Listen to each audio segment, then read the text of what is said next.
우리는 오늘 한반도에서 전쟁의 먹구름을 걷어내고 평화와 번영, 통일로 가는 새 길을 열었습니다.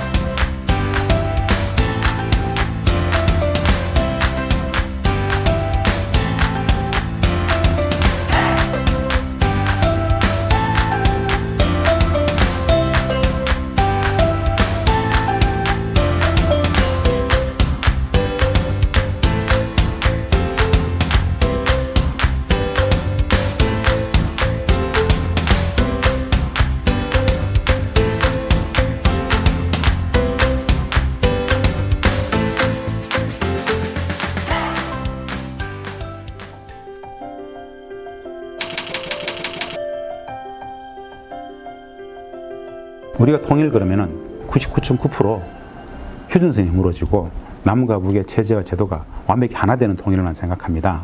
체제와 제도를 70년 다르게 했던 남과 북이 하루아침에 합쳐질 수가 없습니다. 눈앞에는 평화가 통일입니다. 남북이 이미 합의한 통일 방안도 평화의 오랜 과정으로 존재하는 통일을 설명하는데 바로 평화 공존의 과정을 최소한 40-50년 이상은 해야 진짜 완벽히 휴전선을 허물고 체제와 제도가 하나 되는 이런 통일이 가능합니다. 우리 눈앞에 통일은 뭐냐? 평화의 오랜 과정으로 존재하기 때문에 평화가 통일입니다. 이번에 이제 남북, 미, 중국까지 포함해서 종전선언을 한다 이런 얘기들이 나오는 게 전쟁이 아직 안 끝난 상황이거든요. 분단이 돼 있고 서로 총풀이를 겨누고 언제 전쟁할지 모르고 그래서 전쟁 위험이 있기 때문에 통일을 해야만 극복할 수 있고 우리가 평화를 찾을 수 있다. 일상적인 군사적 긴장과 적대가 완벽히 사라집니다. 우리는 이 삶을 한 번도 못 살아봤습니다. 사실은. 통일에 대해서 어떻게 생각하냐라고 묻지 않고 평화에 대해서 어떻게 생각하십니까? 라고 묻는다라면 거의 100% 동의할 겁니다. 평화에 동의할 수 있으면 통일에 동의하는 것이죠.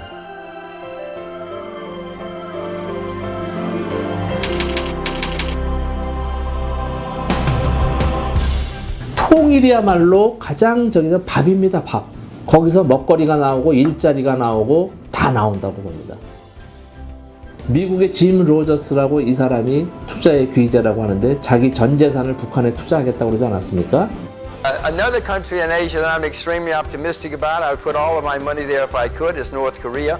There are very dramatic changes.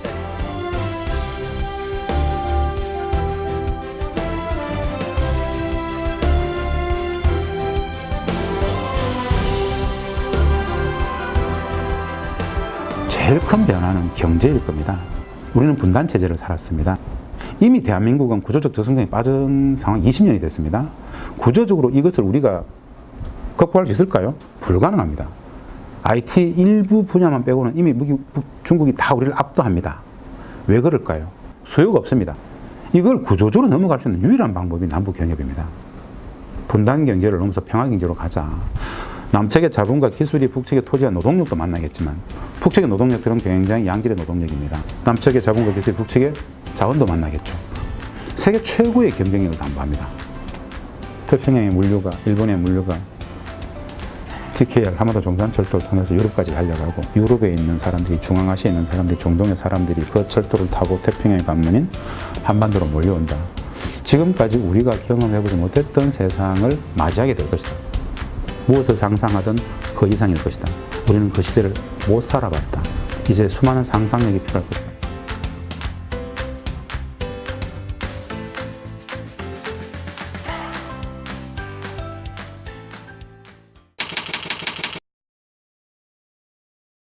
통일 비용을 얘기하기 전에 일단 분단 비용을 저는 알아야 된다고 봅니다.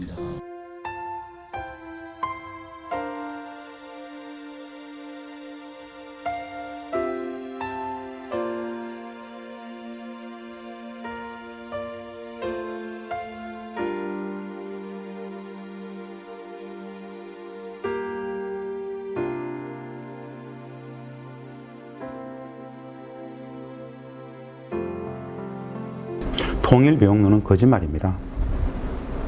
통일비용론은 전제가 있어요. 북한의 붕괴, 흡수통일을 전제로 합니다. 전쟁하자는 이야기죠. 말은 통일비용론이죠? 아닙니다. 반통일담론이에요. 무슨 뜻이냐? 통일비용론의 사전적 개념은 북한이 붕괴했을 때 2,500만 전체 인민들의 복지를 우리가 다 책임지고 그들의 1인당 GDP가 0이라고 시작하고 거기서 3,000불, 5,000불, 7,000불 1인당 GDP를 올리는데 대한민국 국민들이 1인당 통일 세금을 얼마를 내야 되냐. 이게 통일 비용론이에요. 사기죠. 그런 건 없습니다. 분단 체제니까 통일 비용론을 마음껏 이야기하고 국민들을 급박여서 통일을 반대하도록 다 만들었죠. 그런 건 없다. 우리가 북측에 어떤 애소실 간다, 뭘 한다, 공짜는 없습니다. 무조건 다 받아와야 됩니다. 그게 남북이 합의한 방식입니다. 도로, 철도를 그냥 공짜로 깔아줍니까? 그만큼의 북측의 자원을 가져오든지 유무상통하는 것이죠. 중국과 러시아가 지금 하고 있는 방식입니다.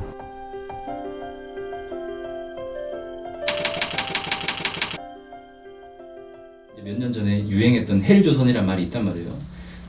한국 사회는 되게 비정상적인 사회인 거예요. 근데 왜 이런 비정상적인 사회가 됐느냐? 나라 자체가 비정상인 상황에 있었어요. 어떤 상황이냐? 전쟁 중인 상황. 이게 우리 생각을 엄청나게 옥죄고 있습니다. 예를 들어서 가장 단적인 예로 저는 뭐 노동자들이나 아니면 뭐 대학생들이나 농민들이나 이런 사람들이 자신의 권익을 위해서 싸울 때 가장 많이 받는 소리 중에 하나는 뭐냐면 빨갱이 아니냐, 뭐 사회주의 하자는 거냐. 이게 뭐지 막 그 나라를 팔아먹는, 나라를 망치려는 북한에 동조하는 세력인 것처럼. 나는 3대 적폐 세력이 있다고 봅니다.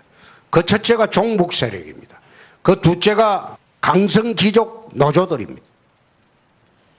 주로 민주노조입니다. 그 셋째가 정교조입니다. 분단체제라는 것은, 이 분단이라는 것은 적폐 중의 적폐, 가장 근본적인 적폐입니다. 이 사회의 모든 거짓, 왜곡, 오도의 원류를 따라가 보면 사실은 거짓으로 출발이 됐던 이 분단이라는 게 있습니다. 분단은 모든 비정상의 토대입니다. 평화는, 통일은 이 비정상을 정상으로 바꾸어가는 과정이 될 것입니다. 우리 남가북 정말 70년 동안 정말 힘들고 분단으로 아파하고, 이 분단이라는 게 우리 민족한테 정말 많은 아픔을 주잖아요. 하지만 분단이 주는 고통보다도 분단이 필요한 자, 분단으로 살찌우고 권력을 채워야 되는 자들, 이런 자들 때문에 우리가 더 많은 고통을 받아온 거예요. 그러니까 이런 게 이제 끝장낼 수 있는 그런 날이 드디어 오는구나, 이런 생각을 했던 거죠. 참 너무 좋아요. 우리 민족이 좀 함께 살아갈 수 있는 그런 행복한 날이 눈앞에 보이는 것 같아요. 그래서 저는 정말 조금 더 남쪽 분들이 정말 인간적으로 좀 더 통일을 이해가는 게 이런 경제성보다는 저 민족성, 우리 역사성, 인간성 이런 것으로서 조금 가슴으로 받아들여졌으면 좋겠다, 이런 생각하는 거죠. 우리들의 세계관, 인식, 마음, 적대와 반목, 질시를 넘어서 화해 협력, 관용, 존중, 포용, 나눔, 배려, 이런 모든 공동체가 근본적으로 추구하는 진선미의 가치 규범이 진짜 숭상되는 정상을 추구해 가겠죠.